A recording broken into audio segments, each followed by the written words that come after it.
নমস্কাৰ বন্ধুসকল, মই হীৰেণ।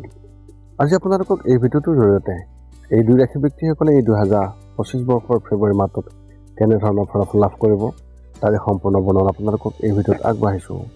প্ৰথমে মোৰ চেনেলটো আপোনালোকে ছাবস্ক্ৰাইব কৰি ল'ব, যাতে মোৰ পিছৰ ভিডিঅ'বিলাক আপোনালোকে সহজে লাভ কৰিব পাৰে। লগতে মোৰ ভিডিঅ' যদি ভাল লাগে তেন্তে লাইক আৰু শ্বেয়াৰ কৰিব, কমেণ্ট কৰি আপোনালোকৰ মনোভাৱ প্ৰকাশ কৰিব। এতিয়া আহোঁ মূল বিষয়লৈ। মিথুন ৰাশিৰ ব্যক্তিসকলে কেনেধৰণৰ ফলাফল লাভ কৰিব? সৰ্বপ্ৰথম পাৰিবাৰিক জীৱনৰ ক্ষেত্ৰত এনেধৰণৰ। যদি আপুনি চহৰত থাকে আৰু আপোনাৰ ঘৰ এখন গাঁৱত বা আন এখন চহৰত আছে, তেন্তে এই মাহত আপুনি তালৈ যাব লাগিব আৰু ঘৰৰ প্ৰাচীন লোকসকলৰ বা আপোনাৰ পুৰণা যিসকল চিনাকি ব্যক্তি, তেওঁলোকৰ লগত আপুনি লগ পোৱাৰ সম্ভাৱনা দেখিবলৈ পোৱা গৈছে। বিদেশত থাকিলে এই মাহত আপুনি আপোনাৰ ঘৰটোলৈ মনত পৰিব আৰু আপুনি উভতি অহাৰ পৰিকল্পনা কৰিব পাৰে। আপোনাৰ ভাইটি বা ভনীয়েকৰ যিকোনো এজনে হয়তো চাকৰি পাব পাৰে। ঘৰৰ পৰিৱেশ অতি ভাল হ'ব, কিন্তু কাৰোবাৰ লগত সম্পৰ্ক ভংগ কৰাত বহু অসুবিধা হ'ব। এনে পৰিস্থিতিত কাৰো কথাত সোমাব নালাগে আৰু ঘৰৰ কথা আপুনি আনৰ আগত কোৱাৰ পৰা আপুনি বিৰত থাকক। যদি কিবা এটা ঘটনাই আপোনাৰ ঘৰত জ্যেষ্ঠ লোকসকলৰ হৃদয় বিন্ধিব, কিন্তু যদি আপুনি ধৈৰ্যৰে কাম কৰে তেন্তে সকলো অতি সোনকালে ঠিকেই থাকিব। ব্যৱসায় আৰু চাকৰিৰ ক্ষেত্ৰত এনেধৰণৰ। এই মাহত একেবাৰে বিনিয়োগ নকৰিব, নহ'লে আপোনাৰ ধন ডুব যাব পাৰে। যদি আপুনি ষ্টক মাৰ্কেটত বিনিয়োগ কৰিছে তেন্তে এইটো মনত ৰাখিব, নহ'লে আপুনি লছ খাব। খৰখেদাকৈ কোনো সিদ্ধান্ত নল'ব আৰু আপুনি কোনো অভিজ্ঞ ব্যক্তিৰ পৰাও আপুনি পৰামৰ্শ ল'বলৈ দৰকাৰ নাই। যদি আপুনি আপোনাৰ টকাখিনি ক'ৰবাত আবদ্ধ হৈ থকা দেখিবলৈ পাইছে বা আবদ্ধ হৈ আছে, তেন্তে এই মাহত আপুনি ঘূৰাই নাপাব। ব্যৱসায়ীসকলে তেওঁলোকৰ ব্যৱসায়ক লৈ চিন্তিত হ'ব আৰু আয়সমূহ আপোনাৰ তুলনামূলকভাৱে কম হ'ব। আপোনাৰ চাকৰিটোত ৰাজনীতিৰ বলি হ'বলগীয়া হ'ব পাৰে। আপোনাৰ চাকৰিটোৱে হয়তো সংকটৰ সন্মুখীন হ'ব পাৰে।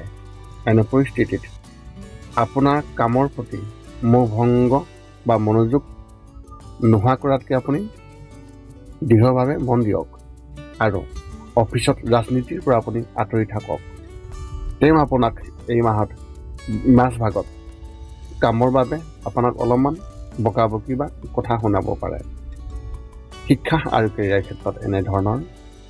অধ্যয়নৰ চাপ বেছি হ'ব যদিও সেই অনুসৰি আপুনি ফলাফল লাভ কৰা নহ'ব। বহু কষ্ট কৰিব, কিন্তু ফলাফল সোনকালে নাপাব।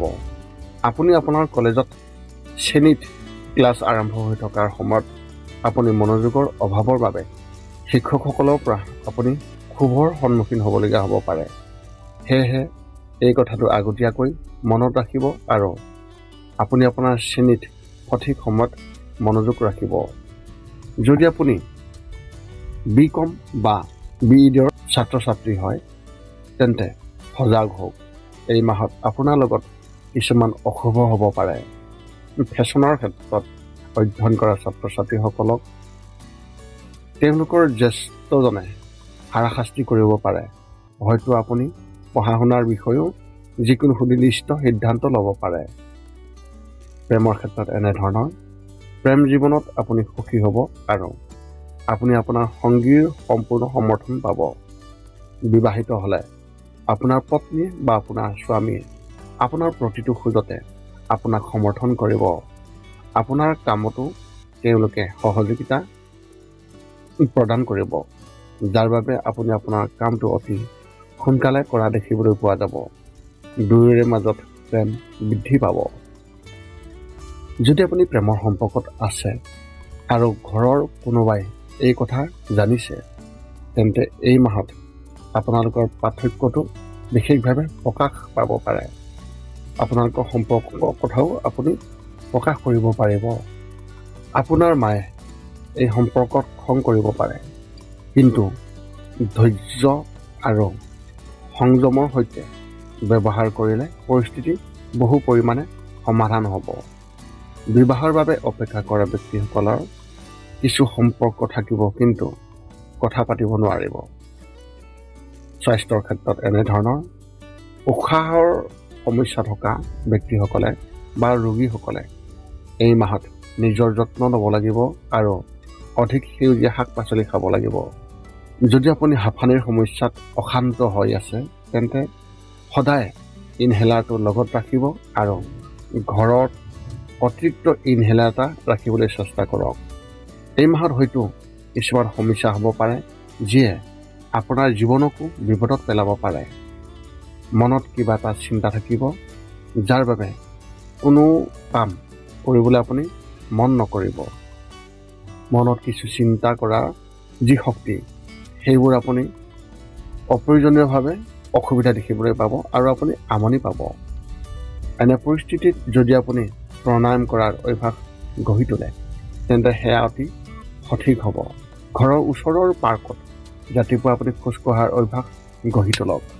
আপোনাৰ এই মাহত শুভ সংখ্যা হিচাপে 7 আৰু শুভ ৰং হিচাপে আপোনাৰ এই মাহত মেৰুণ ৰং ব্যৱহাৰ কৰিব পাৰে। মিথুন ৰাশি ব্যক্তিসকলৰ বাবে এক বিশেষ উপায় আগবঢ়োৱা হৈছে।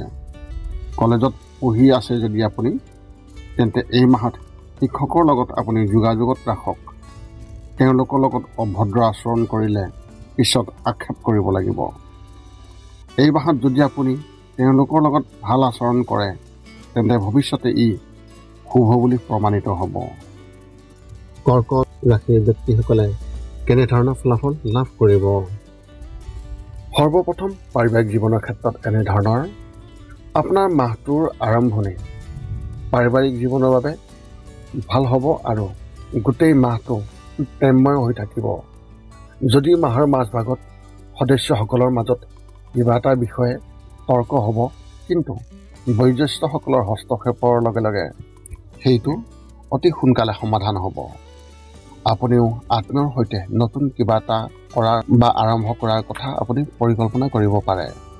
আপোনাৰ কাজিন বা আপোনাৰ ভায়েকৰ সৈতে সম্পৰ্ক শক্তিশালী হ'ব আৰু আপুনি তেওঁলোকৰ ভালদৰে চিনি পাব।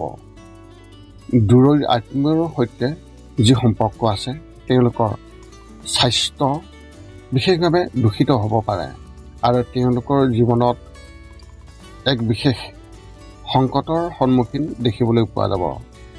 অভিভাৱকে আপোনাৰ পৰা যিকোনো এটা কথা আশা কৰিব। এনে পৰিস্থিতিত তেওঁলোকৰ লগত মুকলিকৈ কথা পাতক আৰু সকলোকে সন্মান কৰক। ব্যৱসায় আৰু চাকৰিৰ ক্ষেত্ৰত এনেধৰণৰ যদি ব্যৱসায়ী হিচাপে থাকে, তেন্তে এই মাহত আপোনাৰ খৰচ অধিক হ'ব। আপুনি আপোনাৰ ব্যৱসায়ৰ বৃদ্ধি কৰিবলৈ জোৰ দিব আৰু ইয়াৰ বাবে নতুন কিবা এটা কৰিবলৈ আপুনি চেষ্টা কৰিব। আপোনাৰ পৰিয়ালৰ সদস্যসকলেও এই সকলোবোৰৰ সৈতে এই বিষয়টো আলোচনা কৰাটো সম্ভৱ হ'ব। এই ক্ষেত্ৰত কোনোবাই আপোনাক সহায় কৰিব। ব্যৱসায়ৰ ওপৰতো সন্দেহ থাকিব, কিন্তু ভৱিষ্যতৰ ক্ষেত্ৰত ই শুভ ফলাফল দিব। এই মাহত চৰকাৰী বিষয়াসকলে নিজৰ কামৰ বাবে সুখী হ'ব আৰু আপোনালোকৰ কাৰ্যালয়তো ইতিবাচক পৰিৱেশ সৃষ্টি হ'ব। আপোনাৰ কামত সকলোকে সুখী যেন লাগিব। অৱশ্যে ব্যক্তিগত খণ্ডত কাম কৰা ব্যক্তিসকলে মাহৰ মাজভাগত কিছু অসুবিধাৰ সন্মুখীন হ'বলগীয়া হ'ব। সহকৰ্মীসকলে আপোনাৰ কামত সুখী যেন নালাগিব আৰু তেওঁলোকেও আপোনাৰ ক্ষতি কৰিবলৈ চেষ্টা কৰিব পাৰে। তাৰ বাবে আপুনি সাৱধান হৈ থাকিব। শিক্ষা আৰু কেৰিয়াৰ ক্ষেত্ৰত এনেধৰণৰ প্ৰতিযোগিতামূলক পৰীক্ষাৰ বাবে প্ৰস্তুতি চলোৱা ছাত্ৰ ছাত্ৰীসকলে এই মাহত পঢ়া শুনাৰ সৈতে জড়িত যাত্ৰাত যাব পাৰে। তেওঁলোকৰ পৰীক্ষাৰ কথাও বিশেষভাৱে আৰম্ভ হ'ব আৰু তেওঁলোকক বিশেষভাৱে পৰীক্ষা কৰা হ'ব। আৰু এনে পৰিস্থিতিত সমগ্ৰ মনোযোগ একে পক্ষতে থাকিব। মনটোক আপুনি বিচলিত হোৱাৰ পৰা চেষ্টা কৰিব, নহ'লে ফলাফল বিপৰীত হৈ থাকিব পাৰে। যদি আপুনি স্কুলত আছে, তেন্তে কোনোবাই কেৰিয়াৰৰ সন্দৰ্ভত গাইডেন্স দিব পাৰে বা আপুনি পাব পাৰে, কিন্তু সেয়া যথেষ্ট নহয়। কলেজৰ ছাত্ৰ ছাত্ৰীসকলে নিজৰ বাবে নতুন কিবা এটা কৰাৰ কথা ভাবিব, কিন্তু ইয়াৰ বিশেষ ফলাফল লাভ কৰিব নোৱাৰিব। যদি কোনো পাঠ্যক্ৰমৰ লগত যোগদান কৰা হয় তেন্তে ই লাভজনক হ'ব। যদি আপুনি এটাতকৈ অধিক ভাষা ক'বলৈ পাকৈত তেন্তে সেই ক্ষেত্ৰত আপুনি চাকৰি এটা পাব পাৰে। হোটেল মেনেজমেণ্টৰ ছাত্ৰ ছাত্ৰীসকলে এই মাহত বিশেষ যত্ন ল'ব লাগিব। প্ৰেমৰ ক্ষেত্ৰত এনেধৰণৰ, যদি আপুনি এবছৰতকৈ অধিক সময় কাৰোবাৰ প্ৰেমত পৰি আছে তেন্তে এই মাহটো আপোনালোক দুয়োৰে বাবে শুভ নহয়। তৃতীয়জন ব্যক্তি আপোনালোকৰ মাজত আহিব পাৰে, যাৰ দ্বাৰা ফাট মেলিব পাৰে আপোনালোকৰ সম্পৰ্ক, আৰু তেনে কৰাৰ এক চেষ্টাও কৰিব। যদি আপুনি অবিবাহিত তেন্তে ছ'চিয়েল মিডিয়াত কাৰোবাৰ প্ৰতি আকৰ্ষণৰ ভাৱ আৰু তেওঁলোকৰ সৈতে ইতিবাচক কথা বতৰাও আৰম্ভ হ'ব। যদি আপুনি বিবাহ কৰোৱা 1 বছৰতকৈ কম সময় হৈছে তেন্তে আপোনালোকৰ পত্নী বা স্বামীৰ এক বিশেষ যত্ন লওক, কাৰণ তেওঁলোকৰ ওচৰত কিবা এটাৰ ওপৰত আপোনাৰ আশংকা থাকিব। যিসকলৰ বিবাহ বহুদিন হৈ গৈছে তেওঁলোকে নিজৰ পত্নী বা স্বামীৰ পৰা বহু সমৰ্থন পাব আৰু দুয়োৰে মাজত প্ৰেম বৃদ্ধি পাব। স্বাস্থ্যৰ ক্ষেত্ৰত এনেধৰণৰ, যদি কোনো BP ৰোগী হয় তেন্তে এই মাহত নিজৰ যত্ন লওক আৰু চিকিৎসকৰ সৈতে যোগাযোগত ৰাখক, নহ'লে পৰিস্থিতি বেয়া হ'ব পাৰে। যদি আপুনি কিবা এটাৰ প্ৰতি এলাৰ্জি আছে তেন্তে সেইটো মনত ৰাখিব। শাৰীৰিকভাৱে কোনো ডাঙৰ সমস্যা নহ'ব যদিও মাহৰ মাজভাগত মূৰৰ বিষৰ অভিযোগ থাকিব পাৰে। মুঠতে গোটেই মাহটো ঠিকেই থাকিব, কিন্তু মাহৰ মাজভাগত আপোনাৰ স্বাস্থ্যৰ বাবে অলপ ভাল নহ'ব। এই সময়ছোৱাত মূৰৰ বিষ, অস্থিৰতা, অশান্তি, শ্বাসৰোধকৰ আদিৰ সমস্যা, ইয়াৰ লগতে মনত বিঘিনি ঘটিব পাৰে।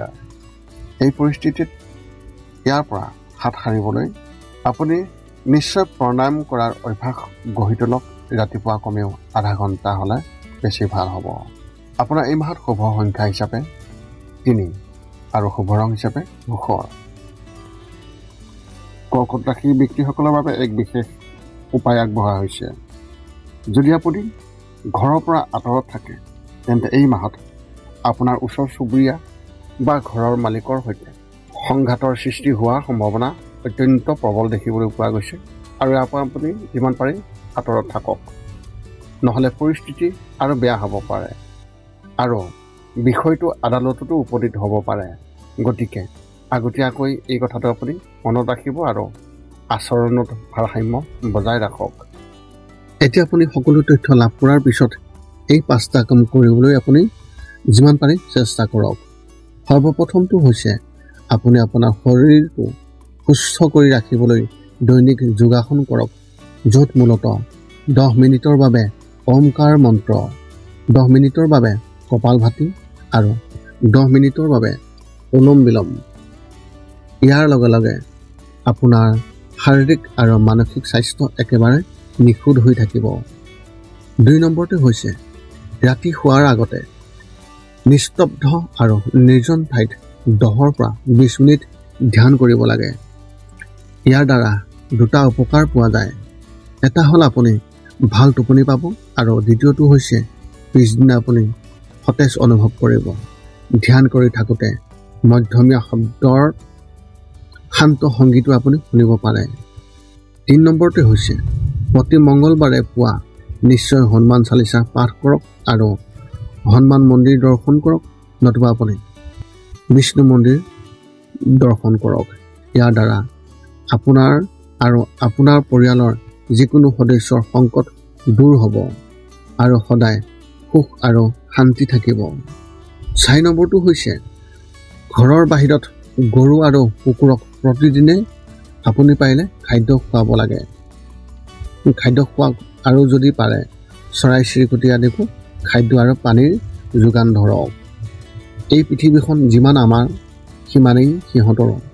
নিতৌ ইহঁতক খুৱাই আমি তেওঁলোকৰ পৰা এক আশীৰ্বাদ লাভ কৰিব পাৰোঁ আৰু আমাৰ ওপৰত থকা গ্ৰহবোৰৰ কুপ্ৰভাৱ দূৰ হ'ব। সদশেষত 5 নম্বৰটো হৈছে আপুনি পাৰিলে মাজে মাজে চৌপাশৰ দুখীয়া ব্যক্তিসকলক আপুনি পাৰিলে সহায় কৰক আৰু ভোকাতুৰ ব্যক্তিসকলক আপুনি পাৰিলে খুৱাবলৈ চেষ্টা কৰক। যদি আপোনাৰ মনত এতিয়াও কিবা জ্যোতিষ সম্বন্ধীয় এই আছিল এই 2025 বৰ্ষৰ ফেব্ৰুৱাৰী মাহটোত কৰ্কট ৰাশি ব্যক্তিসকলে লাভ কৰিবলগীয়া সম্পূৰ্ণ ৰাশিফলৰ বৰ্ণন। যদি আপোনাৰ মনত এতিয়াও জ্যোতিষ সম্বন্ধীয় কিবা প্ৰশ্ন আছে তেন্তে আপোনালোকে আমাক এই ভিডিঅ'ৰ তলত কমেণ্ট কৰি আমাক অৱগত কৰাওক আৰু আমি আপোনালোকৰ প্ৰশ্নৰ উত্তৰ সকলো সময়তে আমি দিবলৈ সাজু আছোঁ। যদি মোৰ ভিডিঅ'টো নিশ্চয় আপোনালোকৰ ভাল লাগে তেন্তে লাইক আৰু শ্বেয়াৰ কৰিব, কমেণ্ট কৰিব, ছাবস্ক্ৰাইব কৰিব। পুনৰ লগ পাম অন্য এটা ভিডিঅ'ত। আজিলৈ ধন্যবাদ।